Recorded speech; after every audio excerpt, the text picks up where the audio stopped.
Salut la gang, bienvenue à Radio B52, le podcast numéro 1 au Québec. Night Train au micro, on passe ça. On vous dit souvent ici à B52 que vous le savez qu'on est des gens très largement de technologie et qu'on vous dit souvent le message qu'on sous-utilise, on sous-exploite les capacités des technologies ici à Québec, au Québec, à Montréal, en général. Et c'est malheureux parce que il y a beaucoup d'outils technologiques qui pourraient aider à la vie des citoyens dans les villes, en province, au Canada, qui ne sont pas utilisés, qui ne sont pas exploités. On va vous donner un exemple concret de ça ici à B52. J'espère que ça va vous intéresser. J'espère surtout que vous allez passer le mot aux gens, puis que des gens vont écouter ça, puis vont faire de quoi, parce que c'est vraiment incroyable de voir le retard que l'on prend au niveau technique, au niveau technologique, dans les services publics aux citoyens dans nos villes. Québec et Montréal sont très en retard. Ils font des efforts quand même, notons-le, mais Québec encore plus que Montréal. On veut vous parler de ce qu'on appelle des chatbots. Okay? Les chatbots, c'est des... vous voyez ça comme des assistants virtuels dans les sites web, par exemple, de la Ville de Montréal, la Ville de Québec, par exemple, au niveau des sites web, qui vous assistent dans je dirais, la consultation des services public sur le web des deux villes en question, si on prend l'exemple de Québec puis de Montréal, pour vous aider à trouver l'information que vous voulez, etc. Les chatbots, avant d'aller plus loin pour Québec-Montréal, dites-vous qu'aux États-Unis, ça fait déjà quelques années, il y a vraiment une poussée de ça qui est vraiment phénoménale, qui est remarquable, qui est exemplaire aux États-Unis. On est allé, nous, en Californie, dans le coin de Silicon Valley, l'hiver dernier, faire un petit tour, c'est sympathique, voir ce qui se passait par là. On a regardé un petit peu ce qui se véhiculait comme nouvelle technologie et c'est certainement une des technologies les plus appréciées par les citoyens, les Américains actuellement dans les villes. Des villes comme Boston, Chattanooga, je vous donne des exemples, Kansas City, un petit peu plus gros que Québec. Des villes comme évidemment Los Angeles, Seattle dans l'État de Washington, également Portland. Ces villes-là ont mis en place des chatbots, OK? Et appelons ça des assistants virtuels pour aider, comme je le disais d'entrée de jeu, les citoyens à retrouver l'information qui est requise et également à transmettre l'information qui est au service de la ville. Et ça, 24 heures par jour, 7 jours par semaine. Donc, si vous voulez avoir une information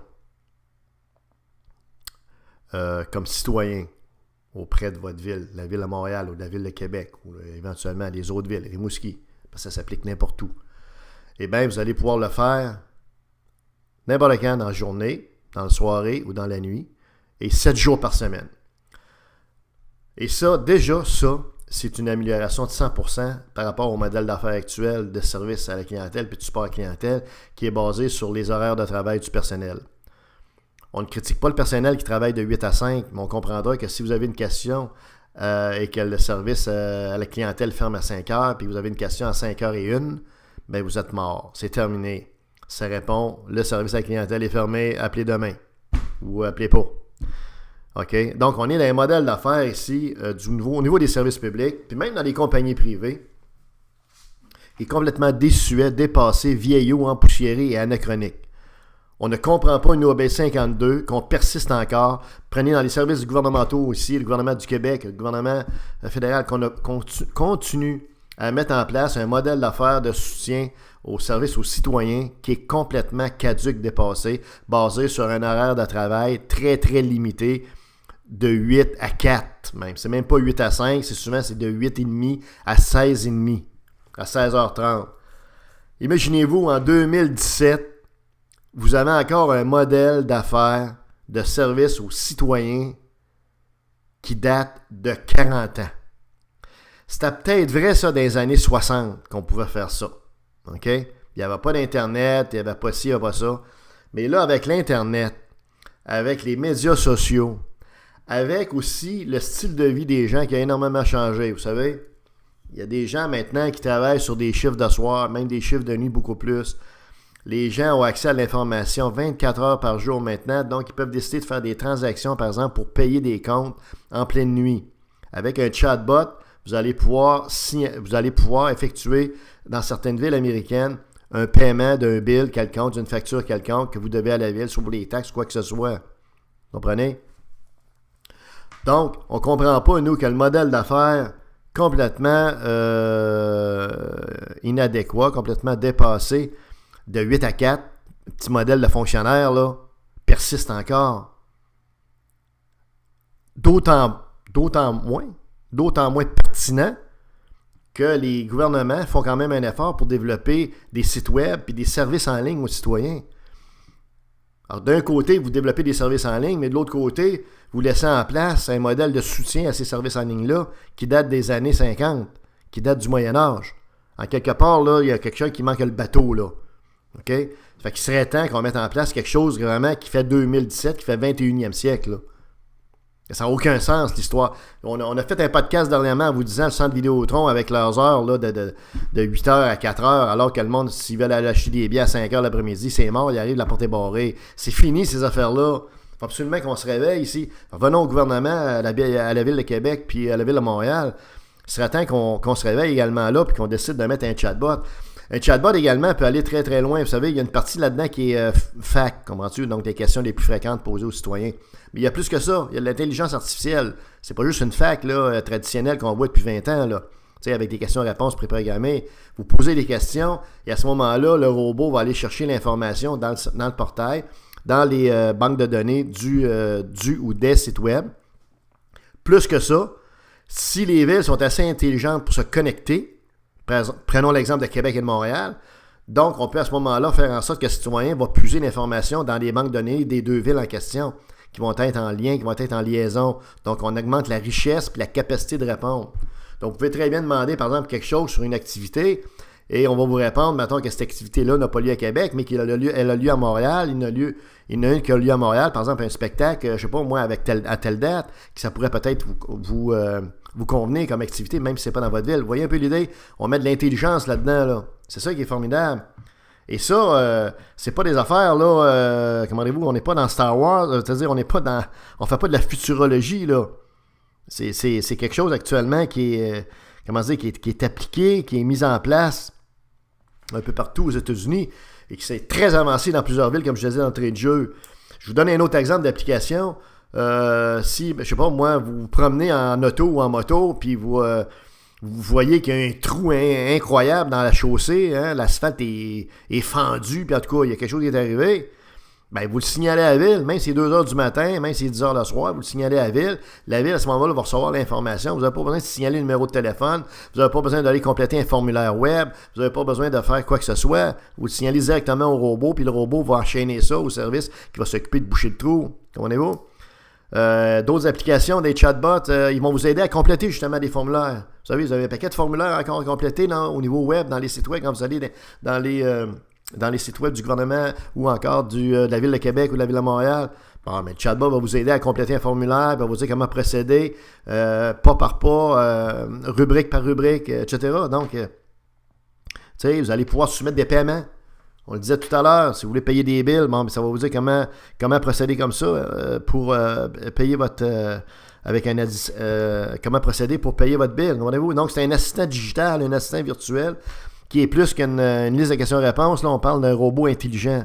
OK? Fait que quand vous avez des villes de 500 000 personnes, 1 million puis 4 millions de personnes, ben ça vous permet de rejoindre ces gens-là facilement parce que le chatbot peut être rejoint soit par texto, soit par courriel, soit directement dans le site web. Il y a plusieurs façons digitales de rejoindre le robot. C'est ça qui est pratique aussi. Donc, vous envoyez simplement un texto, un SMS, puis pouf, ça part, ça se déclenche. Puis vous avez, même chose, si vous pouvez transmettre également par tout simplement vocalement, avec un assistant vocal. Vous allez pouvoir interroger le robot va vous retourner l'information selon le moyen technologique par lequel vous allez l'avoir interrogé, comprenez-vous?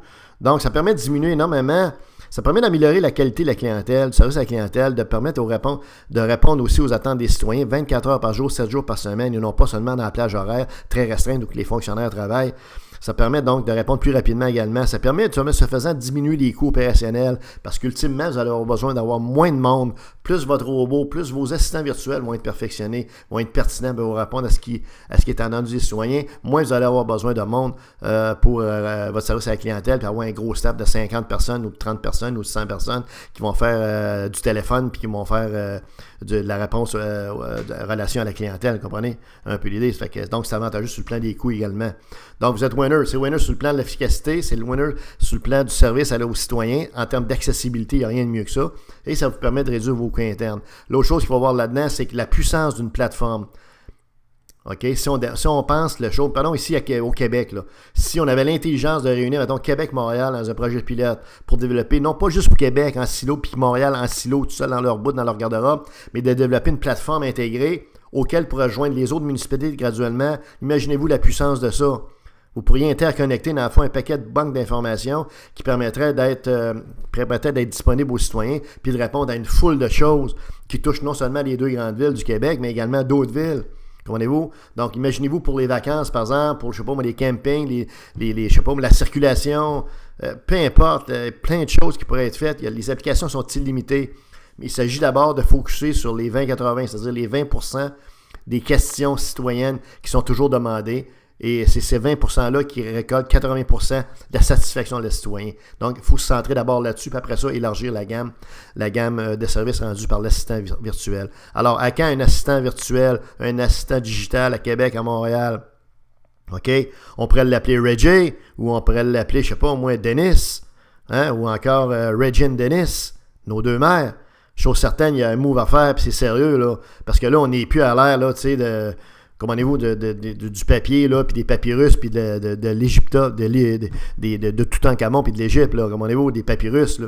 Il faut absolument qu'on fasse de quoi, puis qu'on se mette Wi-Fi, donc, un chatbot, ça presse. Une plateforme chatbot pour le Québec, c'est une nécessité. Essayons donc d'être un petit peu en même temps que les autres, plutôt qu'encore une fois 10 ans en arrière, puis d'être des late followers. Essayons donc d'être leaders pour une fois.